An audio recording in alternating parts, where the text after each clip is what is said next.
I'm emeritus professor at the University of Northumbria, Newcastle, and the director of the research company ZVS Research Enterprise. So I've been doing research in solar and plasma physics, and came up mostly in energetic particles coming from the sun to the earth and heating.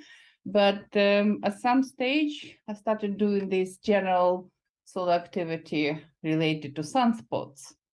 So these are the part which we probably will be speaking today, because despite we've done quite a few things in energetic particles, discovering sunquakes, people who were born before millennium in 1998, they had big headlines in all the media. We discovered sunquakes on the sun.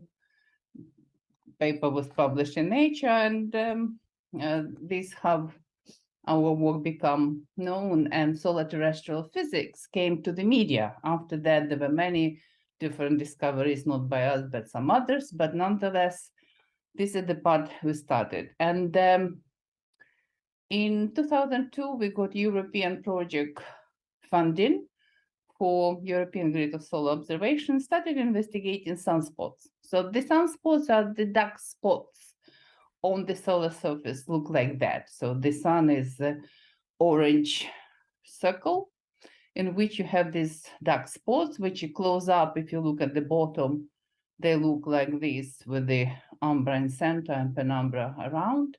And what has happened during this the sunspot occur over the 11-year solar cycle, somewhere starting at the 30-40 degrees plus minus south and north, and then slowly migrate towards the equator. So these are the sunspots which were selected to define the solar activity.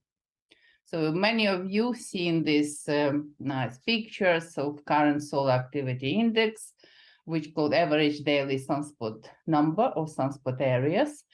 And at the bottom, it shows you the average sunspot numbers from 1870, but we have now the data from 1700.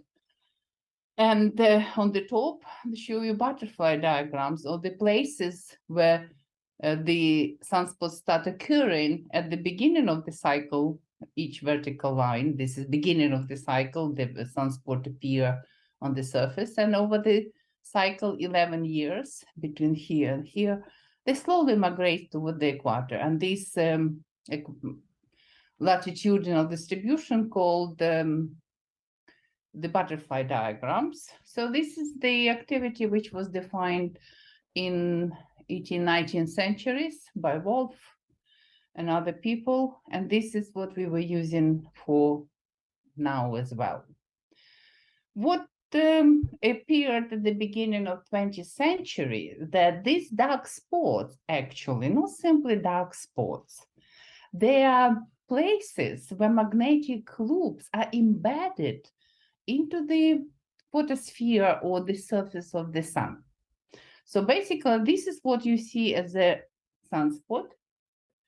But in reality, these are the roots of two foot points of the loop, magnetic loop, with different polarity. So this became possible when Babcock invented magnetograph, and they started measuring magnetic field of the sun and discovered this beautiful thing. So after that, it was beginning of somewhere, maybe beginning of 20th century, 30s, 40s.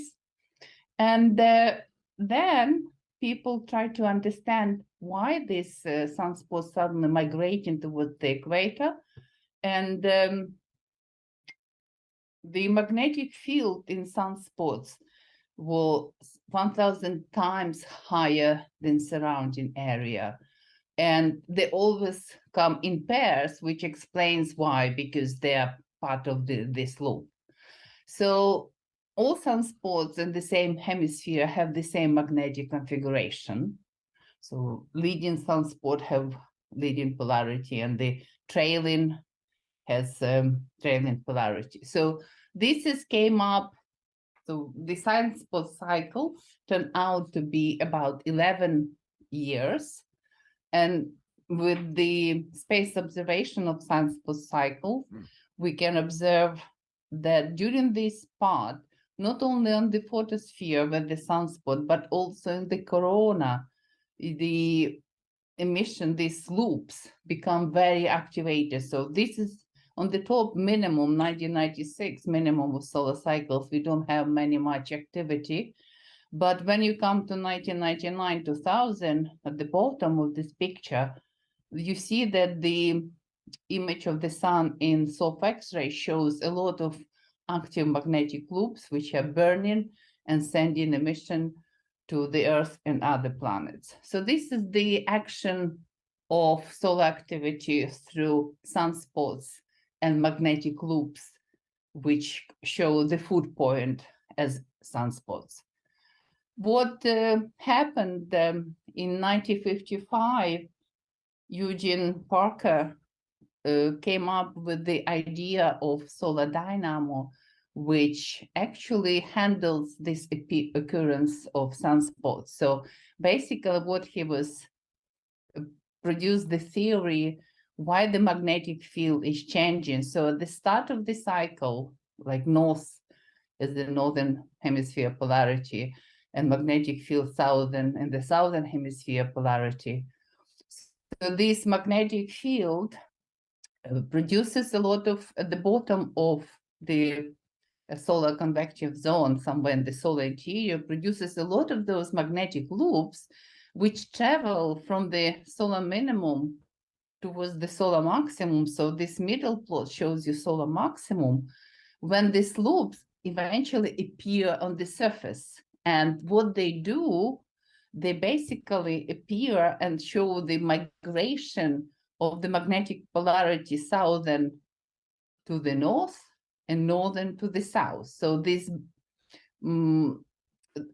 because the sun rotates about its axis, and its rotation is not smooth, it's faster rotation on the equator and slower on near the poles. So all these loops, all these magnetic fields started twisted, and they appear on the surface and create a lot of active region on the top, and allowing migrate the field southern polarity to the north and northern to the south.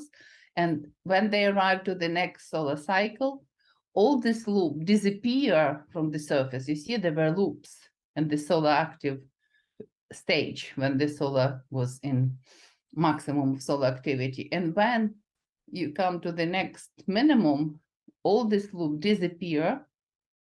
You don't have sunspots. This is the minimal activity. But what happened that polarity from southern on the south moved to the north. Now the northern pole has southern polarity and southern pole has north polarity.